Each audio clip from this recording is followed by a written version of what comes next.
안녕하세요. 10분 AI입니다. 저희는 인공지능과 관련한 여러 정보들, 산업혁명의 역사, 기술 소개, 분야, 사례, 빅데이터 등의 정보를 전달해드리는 유튜브 채널입니다. 그 중에서 이번 영상은 첫 번째, 산업혁명의 역사와 4차 산업혁명이 무엇인지에 대해 집중적으로 탐구해보도록 하겠습니다. 이런 분들을 위해 준비했습니다. 4차 산업혁명에 관심이 있지만 혼자서 공부하기는 번거롭고 자료를 찾자니 귀찮은, 그리고 인공지능 관련 지식을 쌓고 싶거나 과제가 있는 여러분, 저희와 함께 10분에서 15분 동안 이야기를 들어보시는 것은 어떨까요? 그럼 시작해보겠습니다. 이번 시간의 목차는 다음과 같습니다. 4차 산업혁명이 무엇인지 알기 위해 1차에서 3차 혁명이 어떻게 발전해 왔는지, 차이점이 무엇인지 살펴볼 것이고, 그 다음으로 4차 산업혁명의 핵심 기술 중 하나인 인공지능에 대하여 알아보겠습니다. 산업혁명은 1차에서 4차까지 발전해 왔는데, 각각을 살펴보면 1차 산업혁명은 기존의 수공업에서 탈피하여 면공업, 철공업, 석탄공업 등을 비롯한 제반공업에서의 기술 혁신과 조직 혁신을 다룹니다. 여기서 특히 면공업이 산업혁명의 주역에 해당하는데, 동력기의 사용, 공장제의 발전, 자본, 그리고 임노동 관계 형성, 대량 생산 추구 등이 전형적으로 나타났기 때문입니다. 면공업의 발전은 석탄공업, 철공업, 화학공업 등의 발전을 촉진했기 때문에 매우 중요하다고 할 수 있으며, 우리는 1차 산업혁명에서 면공업이 중요했다, 그리고 공장이라는 개념이 생겼다 정도로 이해하고 넘어갑시다. 2차 산업혁명은 새로운 기술이 많이 등장했던 시기였습니다. 포디즘 혁명이라고도 불리는데, 바로 포드사가 대량 생산을 위한 컨베이어 벨트 시스템을 도입했기 때문입니다. 이 시기에 강철, 인공염료, 백열 등 전화, 내연기관들이 등장하며 화학, 전기, 석유, 철강 분야에서 기술 혁신이 진행되었고, 기존의 산업을 크게 변화시켰습니다. 이에 따라 새로운 산업 분야가 많이 생겨나고 발전과 경제 성장에 큰 영향을 미쳤습니다. 산업혁명에서는 발달한 기술과 기반을 바탕으로 자동차 기술과 정보 기술과 같은 다른 분야의 기술이 결합 혹은 융합되는 현상이 발생하였습니다. 또한 정보화 혁명이라고도 하는데, 3차 산업혁명에서 중요한 것이 컴퓨터의 대중화와 인터넷 보급이기 때문입니다. 컴퓨터가 이룬 혁명이라고도 할 수 있죠. 정보통신 기술의 발달로 생산 라인은 자동화되고, 이로 인해 생산의 효율이 크게 늘어났습니다. 정리하자면 1차 산업혁명에서는 공장이라는 개념이 발생하며 진기기관이 발달해 공장이 생기고, 2차 산업혁명은 대량 생산이 가능해졌으며 산업 분야가 다양해졌습니다. 3차 산업혁명에서는 정보화 혁신으로 많은 부분에서 자동화가 이루어졌다고 할 수 있겠습니다. 그렇다면 4차 산업혁명은 무엇일까요? 바로 3차 산업혁명을 기반으로 하여 다양한 영역의 경계를 허무는 기술들의 융합이 이루어지는 디지털 혁명을 말합니다. 그런데 여기까지만 보면 3차 산업혁명과 다를 바가 없어 보이죠? 하지만 3차와 4차를 구분하는 이유는 따로 있습니다. 그 변화의 속도가 전에 유례 없을 만큼 빠르게 진행되고 있으며, 그 범위가 매우 광범위하게 이루어지고 있기 때문입니다. 4차 산업혁명에서 가장 중요하게 다루어지는 기술은 인공지능과 사물인터넷, 에너지가 있습니다. 여기서 에너지라고 하면 조금 의아하실 수도 있는데, 4차 산업혁명은 상당한 양의 에너지를 소비하기 때문에 친환경적으로 화석연료를 대체하여 에너지를 생산하는 것이 매우 중요하기 때문입니다. 1차에서 3차, 그리고 4차 산업혁명이 무엇인지 알아보았으니 이제 미래사회의 모습을 살펴보도록 하겠습니다. 크게 일자리, 산업 영역으로 나누어서 살펴보면, 일자리는 자동화와 지능화가 가속화되며 4차 산업혁명과 관련된 일자리가 증가하겠으나, 그에 따라 단순 노동직 같은 경우 대체될 가능성이 존재합니다.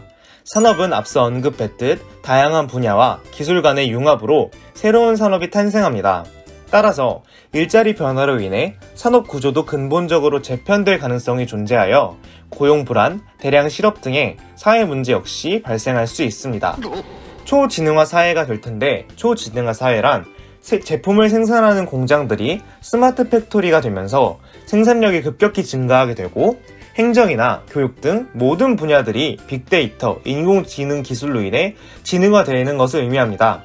여기서 스마트 팩토리란 생산 전 과정에서 4차 산업혁명이 기술되는 공장을 의미합니다. 인스턴트 지식이나 실용적 기술은 빠르게 만들어졌다가 사라지면서 발전하는 반면 깊은 성찰을 필요로 하는 인문학적 지식은 급격히 감소될 수 있습니다. 인간보다 훨씬 뛰어난 인지 능력, 연산 능력, 데이터 처리 능력을 가진 인공지능에 의존하다 보면 인간의 기억력, 인지 능력, 사유 능력은 오히려 떨어질 수 있습니다. 그리고 초연결 사회가 될 것입니다. 최첨단 스마트 디바이스 덕분에 업무 및 커뮤니케이션은 더욱 편리해지고 감접 체험이 가능해지며 현실보다 생생한 가상 체험을 통해 인간의 감각은 새로운 차원을 경험할 수 있게 됩니다. 재택업무, 원격 교육, 원격 진로 등이 일상화되면서 온라인으로 원격 학습을 할 수 있는 등 공간의 제약이 거의 사라질 것입니다. 해킹과 사생활 침해의 위험이 훨씬 더 커질 수 있습니다. 시공간을 뛰어넘는 간접 가상 경험은 많아지겠지만 자신의 몸을 움직이고 이동하는 직접 경험은 점점 줄어들 것입니다. 공유 경제 사회가 될 것입니다. 네트워크 기반의 초연결 사회에서는 연결, 접속을 통해 가치가 창출될 수 있습니다. 물품을 배타적으로 소유하는 방식은 점점 사라지고 서로 대여해주고 차용해주면서 공유하고 협력 소비할 수 있는 이른바 공유 경제가 보편화될 수도 있습니다. 하지만 그 변화의 과정에서 예기치 못한 사회적 갈등이 발생하거나 가치관의 혼란이 야기될 수도 있습니다. 4차 산업혁명의 핵심은 지금 보시는 사진과 같습니다. 보시면 빅데이터가 가장 중요하다고 크게 나와 있고 통신, IoT, 블록체인 등등이 보이는 것을 확인할 수 있습니다.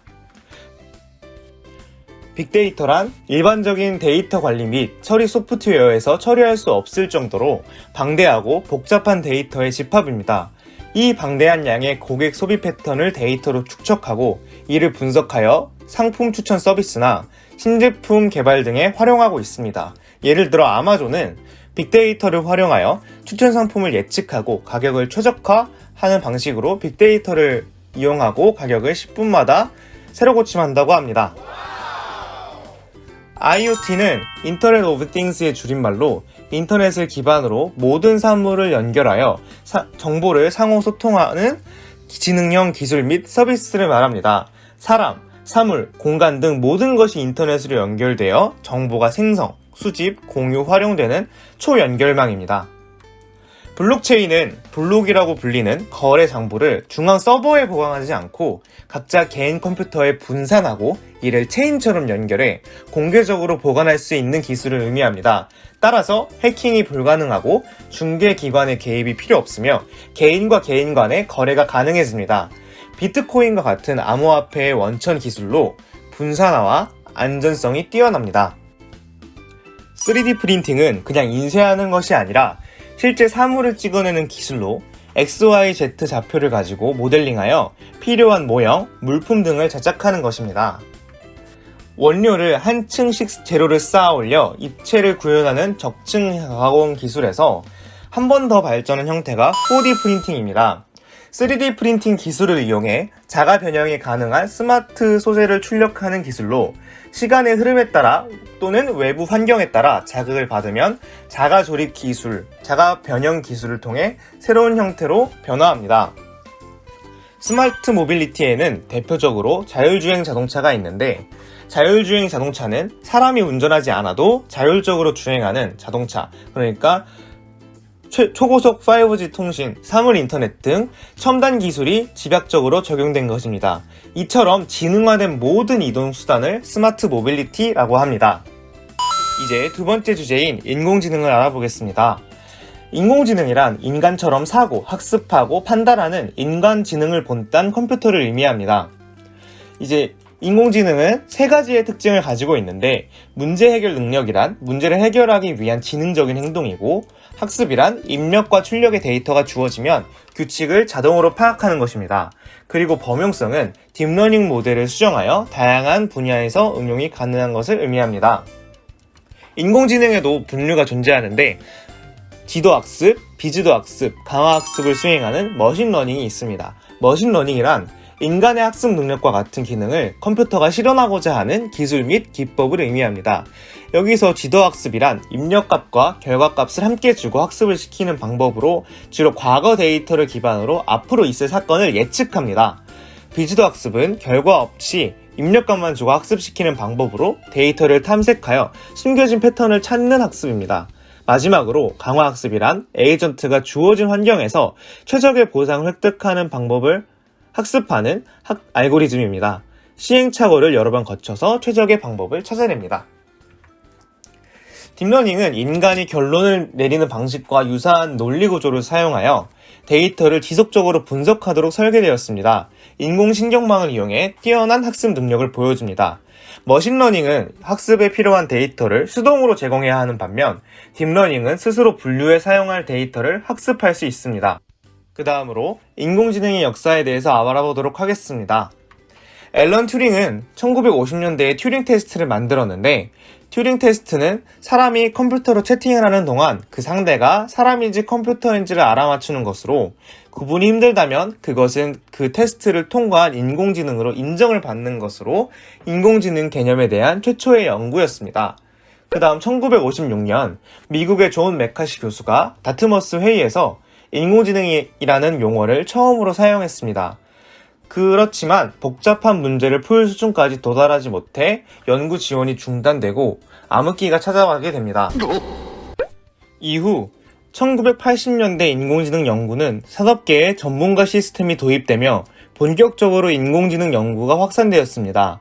전문가 시스템은 지식과 경험의 데이터베이스화, 의사결정 추론 엔진, 사용자 인터페이스로 구성됩니다. 하지만 전문가 시스템의 핵심인 지식 베이스가 점점 복잡해지자 전문가를 찾기 어려웠고 많은 비용을 투자해야 했습니다. 따라서 관리 방안과 투자 대비 효용성의 한계로 인해 연구가 줄어들게 되면서 두 번째 암흑기가 찾아오게 됩니다. 2006년 힌튼 교수가 가중치의 초기 값을 제대로 설정한다면 깊은 신경망을 통한 학습이 가능하다는 것을 밝혀내어 본격적으로 딥러닝이라는 용어가 사용되기 시작합니다. 2012년 시각 기능으로 물체를 인식하는 이미지넷 경진 대회에서 힌튼 팀의 알렉스 넷이 약 26%였던 오차율을 16%로 낮추는 압도적인 정확도로 우승을 차지하게 됩니다.